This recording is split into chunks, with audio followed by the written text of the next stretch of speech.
तो ब्रिक्स से जाने से पहले हमने आपको बताया किस तरीके से आज 1 महीना हो गया है सरकार के विमुद्रीकरण के साहसिक फैसले को लिए हुए। कैसे काले धन पे लगातार लगाम लगाने की कोशिश कर रही है मोदी सरकार और कैसा रहा है ये बीता 1 महीना। इस मुद्दे पे बात करने के लिए तो खास मेहमान तो हमारे साथ ही हैं, लेकिन आज जो एक बड़ा सवाल है वो ये कि आखिर किस तरीके से सरकार लगातार काम कर रही है, उसके असर क्या होंगे। क्या विमुद्रीकरण का फैसला भारतीय अर्थव्यवस्था को डिजिटल और नगद रहित भुगतान की ओर ले जाने का एक बड़ा कदम है, क्योंकि लगातार सरकार कोशिश कर रही है ऐसे प्लेटफॉर्म्स प्रोवाइड करने की जहां पे लोग नगद रहित भुगतान कर सकें और डिजिटल इकोनॉमी की ओर आगे बढ़े। इस मुद्दे पे बात करने के लिए 2 खास मेहमान इस वक्त स्टूडियो हमारे साथ मौजूद हैं। जाने माने टैक्स एक्सपर्ट और आर्थिक मामलों के जानकार वेद जैन जी, सर बहुत स्वागत है। और वरिष्ठ आर्थिक पत्रकार हमारे साथ में संजय थापा जी भी हैं। संजय जी आपका बहुत स्वागत है। वेद जी, शुरुआत आपसे, आपको क्या लगता है कि अगर इस 1 महीने को पीछे पलट के देखें कि इस फैसले के बाद में क्या वो बड़े परिवर्तन आपको देखने को मिले कि इस 1 महीने के सफर में? देखिए, जो 8 नवंबर 2016 को प्राइम मिनिस्टर ने फैसला लिया वो बहुत बोल्ड फैसला था जी, और उस समय भी सभी को ये चिंता थी कि आने वाले दिन कठिन होंगे, लेकिन ये अच्छी बात है कि 30 दिन में काफ़ी हद तक उन कदमों को सरकार ने समय समय पर अपने कदमों को ठीक किया है, अमेंडमेंट की है, नोटिफिकेशन निकाले हैं और उसके लिए जो लोगों के नागरिकों का जो समर्थन मिला है सरकार को वो भी काफ़ी मिला है। क्योंकि देखिए, अभी भी लाइनें हैं, लेकिन फिर भी लोगों की, जैसे हम देख रहे थे, उसमें कोई शिकायत नहीं है जो लोगों की लाइनें आने की हैं। और सरकार ने इस 1 महीने के एक्सपीरियंस से भी बहुत सारे कदम आगे उठाने की कोशिश की है जी। और जिसमें सरकार ये कोशिश कर रही है कि कैशलेस इकोनॉमी की तरफ कैसे बढ़ा जाए। तो आज जो मेन मुद्दा जो मैं समझता हूँ कि डिमोनेटाइजेशन से एक अवेयरनेस क्रिएट हो गई है आम नागरिक के अंदर कि डिजिटाइजेशन से हमें हेल्प मिलती है। और फायदा क्या है? हमें कैशलेस इकोनॉमी से फायदा होगा। इजी है, बहुत मुश्किल नहीं है, क्योंकि जब तक आप किसी को जबरदस्ती नहीं कराएंगे कहने के लिए तो वो व्यक्ति समझता नहीं है, सीखता नहीं है। तो हर गांव में, हर छोटे शहर में, कस्बे में छोटे वर्कर का, छोटे पेमेंट वालों का उकसाया जा रहा है। जैसे बहुत सारे लोग सैलरी कैश में बांटते हैं तो उनको कहा जा रहा है कि आप पेमेंट डिजिटल कीजिए, ऑनलाइन पेमेंट करिए। इसी तरह बहुत सारी चीजें जब बाजार में लेने जाते हैं तो आपको लगता है नहीं छोटी पेमेंट है तो मैं क्यों करूं, तो उसको भी सरकार कह रही है नहीं आप डिजिटल पेमेंट करिए। तो ये जितने ई वॉलेट हैं, डेबिट कार्ड हैं, क्रेडिट कार्ड हैं, आरटीजीएस की पेमेंट है, इनको सरकार ज्यादा से ज्यादा प्रमोट कर रही है जी, उसका और फायदा क्या हुआ कि एक करेंसी कम होने की वजह से भी लोगों को परफोर्स उसको सीखना पड़ा कि आपके हाथ में अगर कैश नहीं है तो आपको ई वॉलेट यूज करना पड़ गया, आपको डेबिट कार्ड यूज करना। सिचुएशनल कम से कम आपको एहसास हुआ कि आप कैसे और चीजों को बेहतर बना सकते हैं। संजय जी, आपको लगता है कि ये जो 1 महीने में कई ऐसे मौके आए जहां पे सरकार को लगा कि आखिर इस प्रकार के और बड़े कदम उठाने की भी जरूरत है, जैसे जनधन खातों के दुरुपयोग का बात आई या किन्हीं अन्य चीजों की, सरकार हर मुद्दे पे बहुत तत्परता के साथ काम करती, फैसले लेती नजर आई? जी, ये बात बिल्कुल साफ है कि जनधन खातों में जो निश्चित जो लिमिटेड उनका अमाउंट था 50,000 का डिपॉजिट, उससे कई ज़्यादा आए हैं। तो उन पे सरकार नज़र बनाए हुए है और आज का ही अनाउंसमेंट था वित्त मंत्री जी का कि 2.5 लाख से ऊपर जो भी खातों में आया है डिपॉजिट्स, उन पे कड़ी नज़र रखी हुई है सरकार। और शायद जो पैन के साथ नहीं है जो डिपॉजिट्स, उन पे ज़्यादा नज़र रहेगी। एक तो ये है। दूसरा मैं क्या चाहूँगा कि डिजिटाइजेशन जहाँ पे हुआ है ये एक बहुत बड़ा कदम है भारत के लिए कि आप कैशलेस इकोनॉमी की तरफ जाएं, जो कि एक लॉन्ग टर्म में इकोनॉमी को फ़ायदा ही करेगा और ब्लैक मनी का जो यूज़ है, उसका इस्तेमाल है, वो रोकेगा। और आज के डेट में जब वो 11 पॉइंट्स पे जो वित्त मंत्री में बोले हैं उसमें कई डिस्काउंट्स भी दिए हैं जी। तो मेरे को लगता है इन जैसे वो पेट्रोल पंप में यूज़ है उन पे कुछ डिस्काउंट है और सर्विस टैक्स जो उन्होंने बोला है जी 2000 पर डे या पर ट्रांजैक्शन 2000, तो उस पे सर्विस टैक्स हटा दिया। तो ये एक बहुत बड़ा कदम है to go into cashless economy, cashless. बिल्कुल, इन सबका असर पड़ेगा। वेद जी, आपको लगता है कि क्योंकि अगर हिंदुस्तान की अर्थव्यवस्था के लिहाज से बात की जाए, बड़ी आबादी आज भी गांव में रहती है, वहां पे डिजिटल लिटरेसी की बात की जाए या फाइनेंशियल इंक्लूजन की बात की जाए, एक दूर की कौड़ी काफी हद तक नजर आती है, लेकिन आपको लगता है कि चरणबद्ध तरीके से बहुत बड़े बड़े कदम उठाए गए हैं और आज के भी जो बड़े ऐलान है कम से कम खासतौर पर ग्रामीण इलाकों को भी फोकस करते हुए नजर आ रहे हैं? देखिए, जो आज के कदम है सरकार ने इंसेंटिवाइज किया है और मैं इसको इंसेंटिवाइज सरकार से पहले मैं इंडिविजुअल इंसेंटिवाइजेशन को एक्सप्लेन कर देता हूँ कि जब आप कैश की पेमेंट करते हैं और कैश की पेमेंट लेते हैं तो आपका कैश आइडल है आपके पॉकेट में, आपके घर में, इसी तरह से जो दुकानदार को आप पेमेंट करते हैं उसके यहाँ कैश आइडल पड़ा है, उसे संभालना है, रखना है, गिनना है, करना है। एक बड़ी जिम्मेदारी डिजिटल करते हैं वो जिम्मेवारी है। हाँ। और उसके ऊपर आपको कोई इनकम नहीं होती, इनकम भी नहीं हो रही, ब्याज भी नहीं मिल रहा। आप जैसे अगर आज की डेट में आप पेमेंट करते हैं ऑनलाइन तो आपकी पेमेंट तो सुरक्षित है, ना आपको पर्स लेके चलना है ना कुछ करना, आपके हाथ में मोबाइल फोन होना चाहिए, आप पेमेंट कर दीजिए। आप 25 रुपए की पेमेंट भी कर सकते हैं, 10 रुपए की पेमेंट भी कर सकते हैं, 2000 की भी कर सकते हैं। और डेबिट कार्ड यूज कर रहे हैं तो आपका पैसा बैंक में, जिस पे आपके ऊपर शायद कुछ इंटरेस्ट भी मिल रहा है। इसी तरह जिस आदमी को पेमेंट करते हैं उसको कैश शाम को गिनना नहीं है, सुबह बैंक में जमा नहीं कराना है, उसको भी इमीडिएट क्रेडिट पेमेंट मिल रही है। आज की डेट में उसका अकाउंट इमीडिएट क्रेडिट हो जा रहा है, इस डेट में करते बेनिफिट है।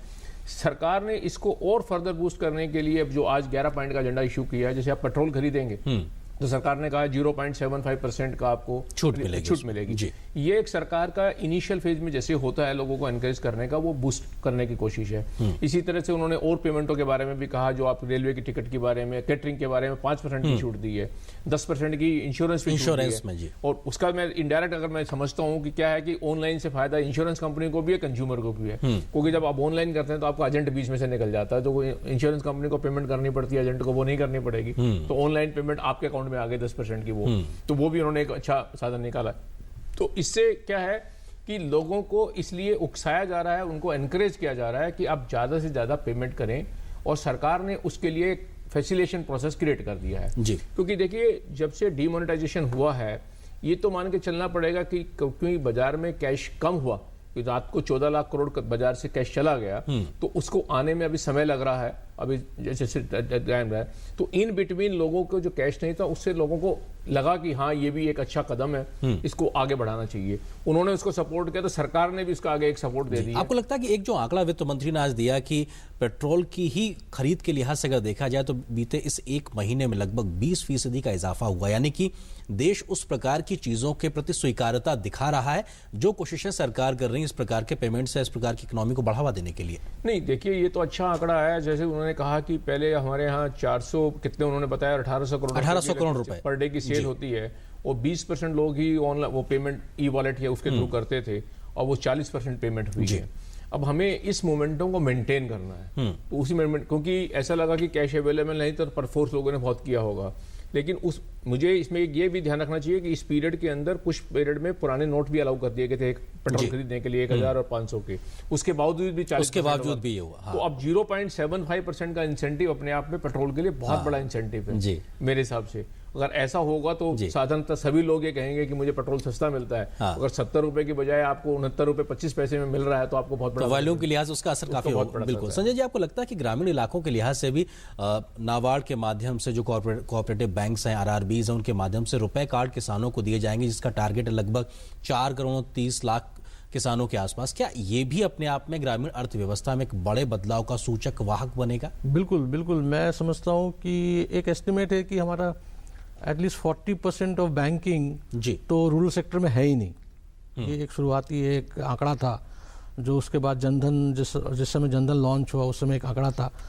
अभी उस तरफ हम बढ़ रहे हैं कि ये अकाउंट्स नए खुले हैं, और इस मामले में हमें लगता है कि जो नाबार्ड को ये दिया गया है पावर की, वो एटलीस्ट कितना 2 स्वाइप मशीन खोले। हाँ, वो 1 लाख गांव में जिनकी आबादी 10,000 उससे ज्यादा है, उनको प्रत्येक गांव में 2 स्वाइप मशीन दी जाएगी। तो एक बहुत बड़ा कदम है, और इससे ये भी होगा कि जो गांव के लोग हैं उनको ये पता चलेगा कि किस तरीके से स्वाइप मशीन काम करती है, और उसके आगे फिर जब बैंकिंग सिस्टम और नेटवर्क बढ़ाएगा तो उसमें उन्हें प्रोत्साहन मिलेगा कि डेबिट कार्ड और क्रेडिट कार्ड और रुपए पेमेंट, ये सब जो कार्ड्स यूज कर सकते हैं। तो आगे के लिए भी एक बहुत बड़ा ये एक स्टेप रहा है। जी सर, मैं इससे एक जुड़ी चीज आपसे जानना चाहूंगा, क्योंकि गांव स्तर पे एक नेटवर्क है, कॉमन सर्विस सेंटर्स के बनाए गए, वहां के एक फैसिलिटेट करने वाले लोग वहां नियुक्त किए गए। इस प्रकार की पीओएस मशीन्स जब वहां पे पहुंचेंगी, लोग को लिटरेसी अवेयरनेस के मामले में कम से कम एक बड़ा एक कदम के तरीके से देख सकते हैं कि कम से कम इस तरफ वो बढ़ेंगे इस पेमेंट्स को लेकर। मैं देखिए इस बात को इंडोर्स करूंगा कि ये जो कदम है सरकार का, ये लोगों को इंक्लूजन, फाइनेंशियल इंक्लूजन में, उनकी लिटरेसी में और अवेयरनेस में बहुत मदद करेगा।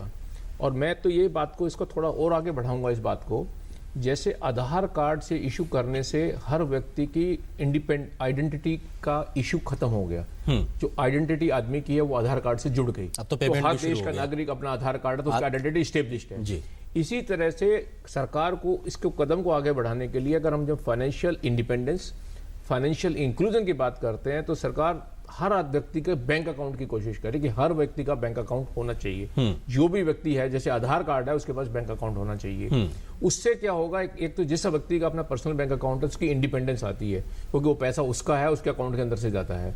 और उसके लिए इंक्लूजन, फाइनेंशियल इंक्लूजन जैसे कहते हैं, जो भी उसने करना है उस अकाउंट से करना है। डेबिट कार्ड, रुपए कार्ड जैसे बात कर रहे हैं, अभी 4.5 करोड़ का कार्ड की बात हो रही है किसानों के लिए। जो हम स्वाइप मशीन की यूज की बात करते हैं, ये करने की यूज करते हैं, तो क्या होगा कि एक बहुत बड़ा सरकार का नेटवर्क बैंकिंग का अवेयरनेस आ जाएगी। उसमें जितनी सरकार की स्कीम है वो सारी ऑटोमेटिकली इसमें कामयाब हो जाएंगी। आप सब्सिडी देना है, आपको पेमेंट करानी है, उस व्यक्ति ने कोई सरकार को पेमेंट करनी है, वो सारी क्लियर हो जाएंगी। उस व्यक्ति की आइडेंटिटी में एक चीज और जुड़ जाएगी, क्योंकि आधार कार्ड के साथ अगर बैंक अकाउंट की ट्रांजैक्शन है तो उसकी आपके पास ट्रेल आती है कि भाई इस व्यक्ति की फाइनेंशियल पोजीशन क्या चल रही है। तो उससे आपको पता लग सकता है कि इस व्यक्ति को किस चीज की आज की डेट में जरूरत है। जल्दी से एक चीज आपसे और समझना चाहेंगे, आपको लगता है कि इस प्रकार की व्यवस्था शहरों से लेकर ग्रामीण तक अगर स्थापित होती है तो जो अनकहा सा एक भ्रष्टाचार में ना जाने कितने लोग इस प्रकार के पैसे पेमेंट करने पड़ते थे, वो व्यवस्था ही खत्म हो जाएगी। जब आपके खाते टू खाते अगर पेमेंट हो रहा है, सब चीजों की व्यवस्था की गुंजाइश ही नहीं बचेगी भ्रष्टाचार। देखिए, जब हम कैशलेस इकोनॉमी की बात करते हैं तो सबसे बड़ा जो इकोनॉमी को बेनिफिट होगा, एक तो हमारा जो जीडीपी है उसकी वर्किंग एक्यूरेट आएगी, क्योंकि जब कैश इकोनॉमी होती है तो जीडीपी की कैलकुलेशन में अपने आप में चैलेंज होता है। सेकेंडली, उसकी ट्रेल होती है, तो कोई व्यक्ति अगर पेमेंट करता है तो दूसरा व्यक्ति इस पेमेंट को छुपा नहीं सकता। उस व्यक्ति का डिस्प्यूट कम हो जाएंगे, सिविल डिस्प्यूट, क्योंकि पेमेंट ऑनलाइन है, आपकी अकाउंटेड फॉर है, तो आपस के जो एक दूसरे के डिस्प्यूट होते हैं वो खत्म हो जाएंगे। लेकिन जो एक दूसरी बात आपने कही, जब हम शहर और ग्राम की बात करते हैं, कभी कभी हम समझते हैं कि जो शहरी नागरिक है वो ज़्यादा एडवांस है, ज़्यादा इंटेलिजेंट है और ज़्यादा जागरूक है एज कम्पेयर टू रूरल। मेरा ऐसा मानना है कि भारतवर्ष का जो नागरिक है वो चाहे गाँव में है, जो शहर में है, उसकी जागरूकता में कोई फर्क नहीं है। आज की डेट में आपके दूरदर्शन की पहुंच हर गाँव में, हर घर में है, तो अगर उसकी वो पहुंच है तो उसको भी वो चीज देखने को मिल रही है जो शहर वाले को देखने को मिल रही है। तो ये मान के चलना उसके पास नहीं है, ये मुश्किल है थोड़ी सी, उसके यहाँ साधन नहीं पहुंचे। जैसे हम रोड की बात करते हैं तो अब सब जगह रोड पहुंची है, बिजली पहुंच गई है। अगर वो साधन, तो सरकार अगर ये बैंकिंग सिस्टम को और जो आप कह रहे हैं ये स्वाइप मशीन की ये फैसिलिटी को ये सारी पहुंचा देगी, तो उसका भी कोई कहीं कंट्रीब्यूशन कम नहीं है।